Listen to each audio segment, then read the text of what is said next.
Jadi money control ini atau money management ini, kita memahami ada sebuah resiko, supaya resiko itu tidak benar-benar menghabiskan dana kita, maka kita akan menerapkan money management lewat mengontrol, misalkan satu, modalnya berapa. Kemudian kedua, total lot-nya tuh berapa. Lot itu kan volume transaksi. Nanti yang ketiga, total berapa kali entry. Itu nanti berhubungan dengan yang ketiga dari hukum investasi, jangan taruh telur dalam satu keranjang. Mungkin pengertiannya beli emas, beli properti, misalkan beli saham, tapi tajam untuk forex gold online, jangan taruh telur dalam satu keranjang, itu kita pengertiannya bisa kita spread. Kalau kita entry itu menjadi beberapa posisi. Jangan full margin, full lot, satu posisi saja. Kita pecah-pecah. Dan ini sesuai dengan prinsip investasi tadi, high gain, high risk, bahwa investasi itu seiring dengan waktu harus bertambah, bukan tetap atau berkurang. Dan terakhir, yang tadi yang saya katakan, jangan taruh telur dalam satu keranjang. Kemudian, setelah total berapa kali entry, lot per entry-nya berapa, resiko per trade-nya berapa, itu semua harus diketahui sejak awal. Seperti kita membeli mobil, membeli rumah, kita asuransikan. Kita udah pikir, wah resikonya nih, amsyong nih, kalau misalkan mobil hilang, mobil saya 300 juta, nol.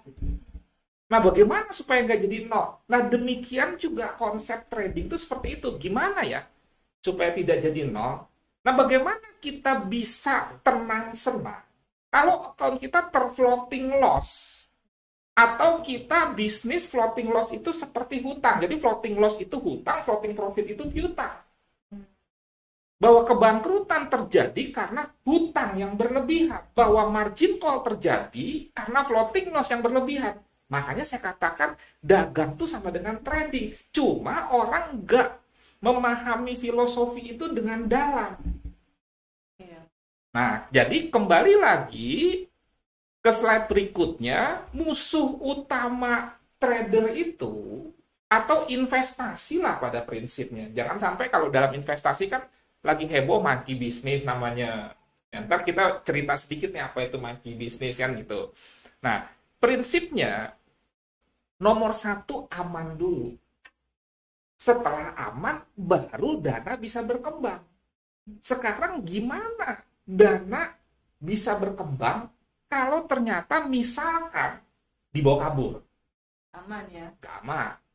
Atau nggak dibawa kabur karena kesalahan kita sendiri. Kalau kita bicara risk, kesalahan yang terjadi itu kan dua dalam sebuah bisnis. Kesalahan karena faktor orang lain ditipu, misalkan dibawa kabur uangnya. Yang kedua, kesalahan karena faktor diri kita sendiri. Belum menguasai dan lain sebagainya lah. Pokoknya faktor karena orang lain, diri kita sendiri. Jadi kembali lagi, tantangan terbesarnya pertama bukan cari profit, tapi saya menyatakan cari profit itu bukan tidak penting ya. Sama seperti olahraga. Pertahanannya itu diperkuat supaya jangan kebobolan. Bukan berarti kita nggak boleh menyerang. Nah, jadi kembali lagi, jangan sampai kita mengalami margin call. Apa margin call? Bangkrut. Sama aja gini, kalau di sektor real nih, kita kan hutang kepada supplier dong. Kita ambil barang kan hutang pada supplier. Oke? Di dalam trading, supplier itu kan broker. Yang memargin call-kan kita siapa? Broker. Yang membangkrutkan kita siapa? Supplier. Kalau kita perusahaan besar, kita nggak sanggup bayar hutang, nanti masuk ke pengadilan niaga, kita dipilotkan. Aset kita disita, nanti dilelang, kalau ada lebih dikembalikan. Ya, untuk bayar hutang. Jadi sebetulnya konsepnya sama, bahwa peristiwa margin call itu adalah sebuah peristiwa di mana kita dituntut pilot oleh supplier akibat hutang yang berlebihan. Bahwa margin call itu adalah akibat floating loss yang berlebihan, dianggap kita tidak mampu trading oleh broker, di margin call kan, kecuali top up. Ya sama. Dalam bisnis sektorial, ya bayar hutangnya. Kan top up. Prinsipnya sama. Lagi ya. Betul. Sama jadinya. Nah, untuk itu jelas kalau kita lihat slide ini, jangan overload. Kita tuh harus tahu, kalau kita punya dana misalkan 10.000,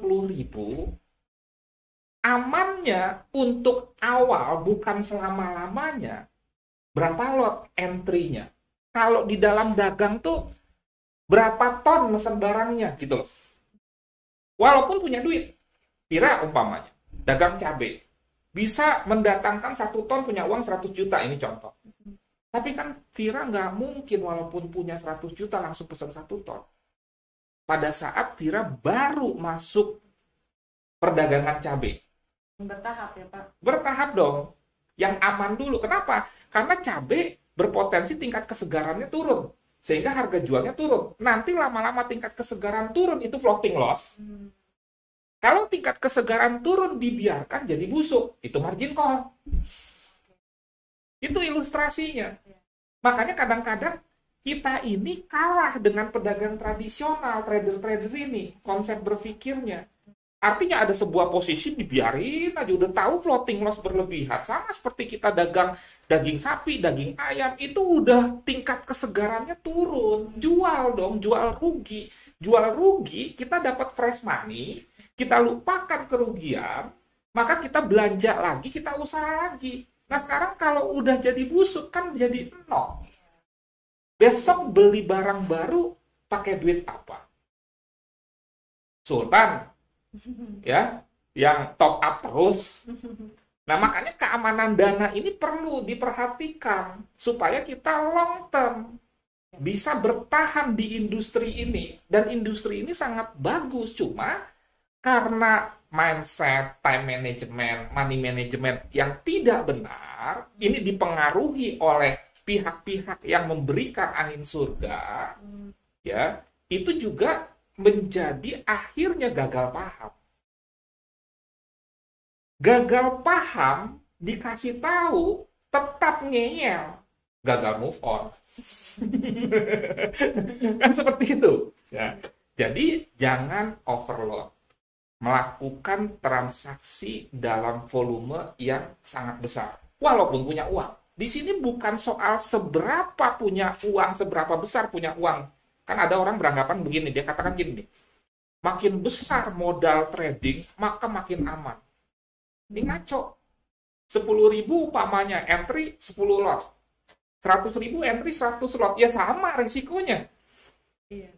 Jadi nggak ada hubungannya. Bahkan dengan $1.000 pun kita bisa bertahan. Walaupun jangan ekspektasinya terlalu tinggi, akhirnya BMW dengan $1.000 gitu loh. Ya, sama aja bisnis sektorial $1.000 dapatnya kira-kira seperti apa. Yang kedua, jangan overtrade. Overtrade itu gini loh, sering entry. Entry melulu. Kalau nggak entry, badan nggak enak nih. Itu banyak yang seperti itu. Dikit-dikit entry, dikit-dikit entry. Di jalan macet, lihat account pakai gadget, nggak ada analisa yang komprehensif atau lengkap, entry. Iseng-iseng gitu loh. Iseng-isengnya tapi berbahaya. Kenapa? Karena bisa menguras kantong kita. Kita bisa dalam situasi yang depo, baru sampai satu titik, wih, ternyata udah banyak loh deponya. Nah, sering sekali kita misalkan mencari uangnya susah dari sektorial, dimasukkan ke dalam trading, hilangnya cepat. Saya pernah mengalami kejadian buruk waktu saya mulai trading 2006, hilang 500 juta. 500 juta itu saya peroleh dari bisnis sektorial dong. Kan kita modal trading dari sektorial dong, atau sebagai tabungan gaji karyawan. 500 juta saya kumpulin 4 tahun. Habisnya 4 bulan di trading.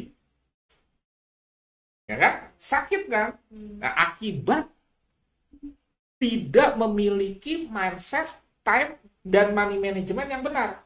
Metodenya sudah punya. Saya sudah menguasai analisa teknikal, Elliott Wave, harmonic pattern, Fibonacci, tapi ternyata nggak cukup. Makanya materi-materi ini Sering sekali dianggap enteng, diabaikan. Orang fokusnya ke metode terus. Kalau saya kasih gambaran gini loh, kita membangun rumah nih. Bentuk rumah itu metode. Sementara berdiri kokohnya sebuah rumah itu kan perlu pondasi yang kuat, yang menopang itu rumah.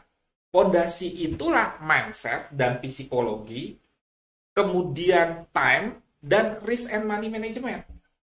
Metode bentuk rumah bisa minimalis, bisa mediterranean, bisa klasik, dan nggak ada kita nyatakan yang ini lebih bagus daripada yang ini. Enggak dong. Tergantung selera. Minimalis ada yang retak-retak, ada yang kokoh. Berarti kan bukan metodenya, tapi strukturnya. Kalau strukturnya nggak benar, rumah itu retak-retak miring. Metode apapun. Makanya ini satu kesatuan yang tidak bisa ditinggalkan. Orang fokus sering ke metode saja. Yang ketiga, overconfidence. Overconfidence itu maksudnya seperti apa sih? Contoh nih, ini contoh salah satu ya. Masih pemula, terus tidak menginput pembatasan kerugian. Atau misalkan nih, kita buy gold. Buy gold setelah melakukan analisa ternyata tren gold naik. Terus dia breakout atau tembus nih, mulai teknis nih. Kira nggak pusing ya. Oh ya, jangan lupa nanti di sesi ke-45 kita mulai masuk metode. Analisa teknikal. Lebih teknis nanti gitu. Ini pengantar, tapi ini justru yang paling penting di 1, 2, 3 ini. Karena kalau soal metode, ya di YouTube banyak sebetulnya. Dan itu ada standar teorinya. Oh, ini dasarnya banget ya, Pak? Pondasi itu tadi. Makanya kalau bangun rumah tuh jangan langsung mikirin metode. Dan nanti kan 2 kali kerja. Kalau pondasinya nggak dipikirin, langsung bangun rumah. Sama seperti orang trading langsung analisa teknikal, dia nggak tahu mindset, time management, money management. Lihat aja nanti. Tinggal nunggu waktunya habis. Bukan saya doain ya, enggak gitu kan. Tetapi pengalaman saya tuh seperti itu, dan ilustrasi membangun rumah itu saya rasa tepat. Kan nggak mungkin kita cuma mikirin bentuk rumahnya doang. Bentuk rumah bukan nggak penting, tapi pondasinya tuh penting.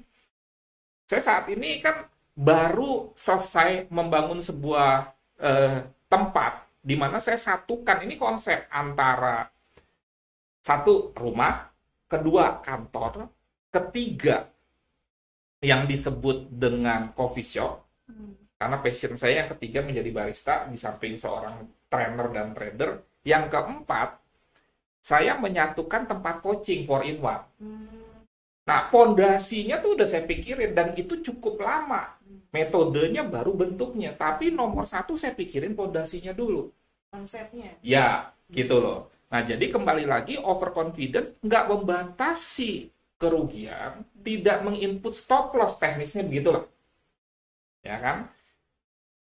Menginput stop loss buat saya untuk pemula wajib hukumnya. Ini sekedar bercanda ya. Haram tidak menginput stop loss. Untuk pemula. Tapi kalau untuk profesional, ada mekanisme tidak menginput stop loss dengan hedging umpamanya. Jadi buy, kemudian sell. Nah, tapi untuk pemula, mekanisme hedging ini malah bisa jadi buah si malakama. Misalkan, buy. Ternyata turun gitu kan. Dia turun, di averaging lagi. Apa sih averaging? Dia masuk lagi. Buy lagi setelah turun. Terus turun, buy lagi. Turun, buy lagi. Buy lama-lama account. Nggak menginput stop loss. Nanti misalkan naik, dia turun, dia buy sampai 4 lot.